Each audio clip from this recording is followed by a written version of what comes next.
ಕಟಕ ರಾಶಿಯ ಪ್ರಿಯ ಸ್ನೇಹಿತರೆ, ನಮಸ್ಕಾರಗಳು. ನಮ್ಮ ಈ ಯೂಟ್ಯೂಬ್ ಚಾನಲ್ಗೆ ನಿಮ್ಮೆಲ್ಲರಿಗೂ ಹೃತ್ಪೂರ್ವಕ ಸ್ವಾಗತ. ಕಟಕ ರಾಶಿಯವರೇ, ನೀವು ಸಾಮಾನ್ಯ ವ್ಯಕ್ತಿಗಳಲ್ಲ. ನಿಮ್ಮ ಹೃದಯದಲ್ಲಿ ಅಪಾರ ಸಂವೇದನೆ, ಕಾಳಜಿ ಮತ್ತು ತ್ಯಾಗದ ಗುಣ ಅಡಗಿದೆ. ನಿಮ್ಮ ಜೀವನದ ಹಿಂದೆ ಕಾರ್ಯನಿರ್ವಹಿಸುತ್ತಿರುವ ಶಕ್ತಿಗಳು ಬಹಳ ಸೂಕ್ಷ್ಮ ಮತ್ತು ದೈವಿಕವಾಗಿವೆ. ಇಂದು ನಾವು ಹೇಳಲು ಹೋಗುತ್ತಿರುವ ಸತ್ಯವನ್ನು ಗಮನದಿಂದ ಕೇಳಿದರೆ ನಿಜಕ್ಕೂ ನೀವು ಆಶ್ಚರ್ಯಪಡುತ್ತೀರಿ. ನಿಮ್ಮ ಜೀವನದಲ್ಲಿ ನಡೆಯುತ್ತಿರುವ ಹಲವು ಘಟನೆಗಳು ಆಕಸ್ಮಿಕವಲ್ಲ, ಅವುಗಳ ಹಿಂದೆ ದೈವಿಕ ಮಾರ್ಗದರ್ಶನ ಇದೆ. ಕಟಕ ರಾಶಿಯವರೇ, ನಿಮ್ಮ ಮನೆಯಲ್ಲಿ ಪ್ರತಿದಿನ ಕಾಣದ 2 ದಿವ್ಯ ಶಕ್ತಿಗಳ ಸಂಚಾರ ನಡೆಯುತ್ತಿದೆ ಎಂಬುದನ್ನು ನೀವು ತಿಳಿದಿದ್ದೀರಾ? ಅವುಗಳ ಸಾನ್ನಿಧ್ಯದಿಂದಲೇ ನಿಮ್ಮ ಜೀವನದಲ್ಲಿ ದೊಡ್ಡ ತಿರುವುಗಳು ಸಂಭವಿಸುತ್ತಿವೆ. ನೀವು ಕಷ್ಟದಲ್ಲಿದ್ದಾಗ ಅಚಾನಕ್ ಪರಿಹಾರ ಸಿಗುವುದು, ನಿರಾಶೆಯ ಅಂಚಿನಲ್ಲಿ ನಿಂತಾಗ ಧೈರ್ಯ ಮೂಡುವುದು, ಇವೆಲ್ಲವೂ ಆ ಶಕ್ತಿಗಳ ಸೂಚನೆ. ಕಟಕ ರಾಶಿಯವರು ಭಾವನಾತ್ಮಕವಾಗಿ ಶುದ್ಧರಾಗಿರುವುದರಿಂದ ಈ ಶಕ್ತಿಗಳು ನಿಮ್ಮನ್ನು ವಿಶೇಷವಾಗಿ ರಕ್ಷಿಸುತ್ತಿವೆ. ಕಟಕ ರಾಶಿಯವರೇ, ನಿಮ್ಮ ಜೀವನದಲ್ಲಿ ಅನೇಕ ಬಾರಿ ಎಲ್ಲವೂ ಸರಿಯಾಗಿಯೇ ನಡೆಯುತ್ತಿತ್ತು ಎಂಬ ಕ್ಷಣದಲ್ಲಿ ಏಕಾಏಕಿ ದೊಡ್ಡ ಸಮಸ್ಯೆಗಳು ಎದುರಾಗಿವೆ. ಆದರೆ ಗಮನಿಸಿ, ಪ್ರತಿ ಸಂಕಷ್ಟದ ಕೊನೆಯಲ್ಲಿ ನೀವು ಸಂಪೂರ್ಣವಾಗಿ ಮುರಿದು ಹೋಗದೆ ಉಳಿದಿದ್ದೀರಿ. ಇದು ನಿಮ್ಮ ಬಲವಲ್ಲ, ಇದು ದೈವಿಕ ರಕ್ಷಣೆ. ನೀವು ತಪ್ಪು ದಾರಿಯಲ್ಲಿ ಹೋಗುವ ಮುನ್ನ, ತಪ್ಪು ನಿರ್ಧಾರ ತೆಗೆದುಕೊಳ್ಳುವ ಮುನ್ನ ಯಾವುದೋ ಒಂದು ಶಕ್ತಿ ನಿಮ್ಮನ್ನು ಹಿಂದಕ್ಕೆ ಎಳೆದಿದೆ. ಅದೇ ನಿಮ್ಮ ಪಾಲಿನ ರಕ್ಷಾ ಕವಚ.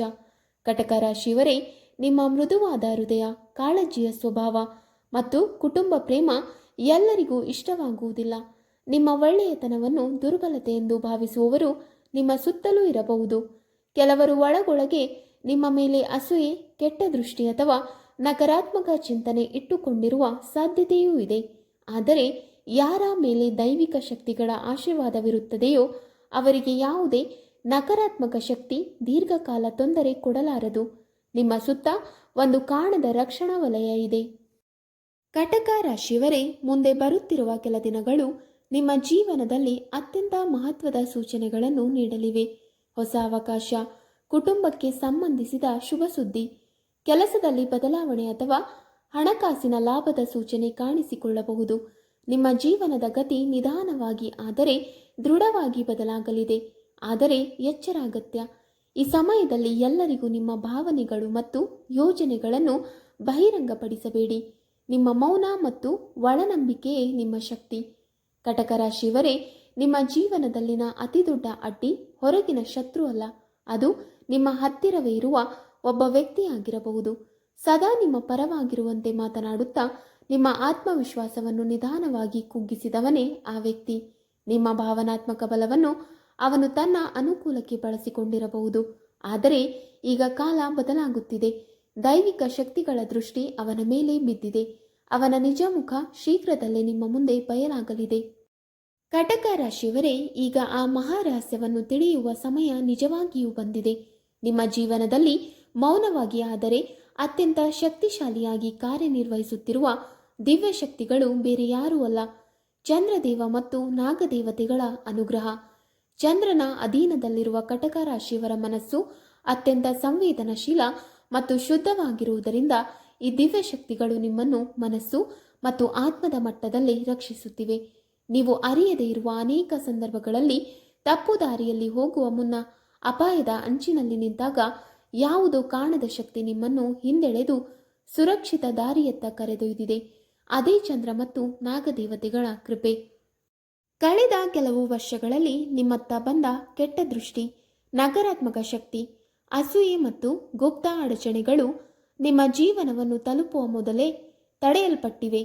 ನೀವು ಅದು ಹೇಗೆ ತಪ್ಪಿತು ಎಂದು ಅಚ್ಚರಿಪಟ್ಟ ಕ್ಷಣಗಳೆಲ್ಲವೂ ಈ ದಿವ್ಯ ರಕ್ಷಣೆಯ ಸಾಕ್ಷಿ. ಕೆಲವೊಮ್ಮೆ ನಷ್ಟವಾದಂತೆ ಕಂಡ ಘಟನೆಗಳೇ ಮುಂದೆ ದೊಡ್ಡ ಅಪಾಯದಿಂದ ನಿಮ್ಮನ್ನು ಉಳಿಸಿದ್ದಿವೆ. ಇದು ಕೇವಲ ಸಂಯೋಗವಲ್ಲ, ಇದು ನಿಮ್ಮ ಮೇಲೆ ಇರುವ ದೈವಿಕ ಕವಚ.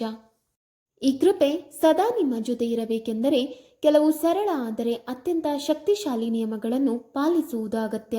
ಯಾವ ಸಂದರ್ಭದಲ್ಲೂ ಹಾವಿಗೆ ಹಾನಿ ಮಾಡಬೇಡಿ. ಸಾಧ್ಯವಾದರೆ ಅದನ್ನು ಸುರಕ್ಷಿತವಾಗಿ ದೂರ ಮಾಡಿ. ಪ್ರತಿ ಸೋಮವಾರ ಚಂದ್ರದೇವನಿಗೆ ನೀರು ಅಥವಾ ಹಾಲು ಅರ್ಪಿಸಿ. ನಿಮ್ಮ ಮನಸ್ಸಿನ ಗೊಂದಲವನ್ನು ಅವನ ಪಾದಗಳಲ್ಲಿ ಬಿಡಿ. ಸಾಧ್ಯವಾದರೆ ಪೂರ್ಣಿಮೆಯ ದಿನ ನಾಗ ದೇವಾಲಯಕ್ಕೆ ಭೇಟಿ ನೀಡಿ ಭಕ್ತಿಯಿಂದ ಹಾಲು ಅರ್ಪಿಸಿ ಮತ್ತು ಮೌನವಾಗಿ ನಿಮ್ಮ ಕೃತಜ್ಞತೆಯನ್ನು ವ್ಯಕ್ತಪಡಿಸಿ. ಕಟಕ ರಾಶಿಯವರೇ, ಈ ಸರಳ ಆಚರಣೆಗಳು ಕೇವಲ ಧಾರ್ಮಿಕ ವಿಧಿಗಳಲ್ಲ. ಇವು ನಿಮ್ಮ ಮನಸ್ಸನ್ನು ಶಾಂತಗೊಳಿಸಿ ಭಾವನಾತ್ಮಕ ಭಾರವನ್ನು ಕಡಿಮೆ ಮಾಡಿ ನಿಮ್ಮ ಭಾಗ್ಯ ಮತ್ತು ಒಳಶಕ್ತಿಯನ್ನು ಇನ್ನಷ್ಟು ಬಲಪಡಿಸುವ ದೈವಿಕ ಸೇತುವೆಗಳಾಗಿವೆ. ನೀವು ಈ ಮಾರ್ಗವನ್ನು ನಂಬಿಕೆಯಿಂದ ಅನುಸರಿಸಿದರೆ ಮುಂದಿನ ದಿನಗಳಲ್ಲಿ ನಿಮ್ಮ ಜೀವನದಲ್ಲಿ ಸ್ಥಿರತೆ, ಗೌರವ ಮತ್ತು ಅಂತರಂಗದ ಸಂತೋಷ ಸ್ವಯಂ ಆಗಿ ನಿಮ್ಮತ್ತ ಬರುತ್ತದೆ. ವೀಕ್ಷಕರೇ, ನಿಮಗೆ ಈ ಮಾಹಿತಿ ಇಷ್ಟವಾದಲ್ಲಿ ವಿಡಿಯೋಗೆ ಲೈಕ್ ಮಾಡಿ, ಶೇರ್ ಮಾಡಿ ಹಾಗೂ ಕಮೆಂಟ್ ಮಾಡಿ. ಇಂತಹ ಮುಂದಿನ ವಿಡಿಯೋಸ್ಗಳಿಗಾಗಿ ನಮ್ಮ ಚಾನಲ್ ಅನ್ನು ಸಬ್ಸ್ಕ್ರೈಬ್ ಮಾಡಿ. ಧನ್ಯವಾದಗಳು.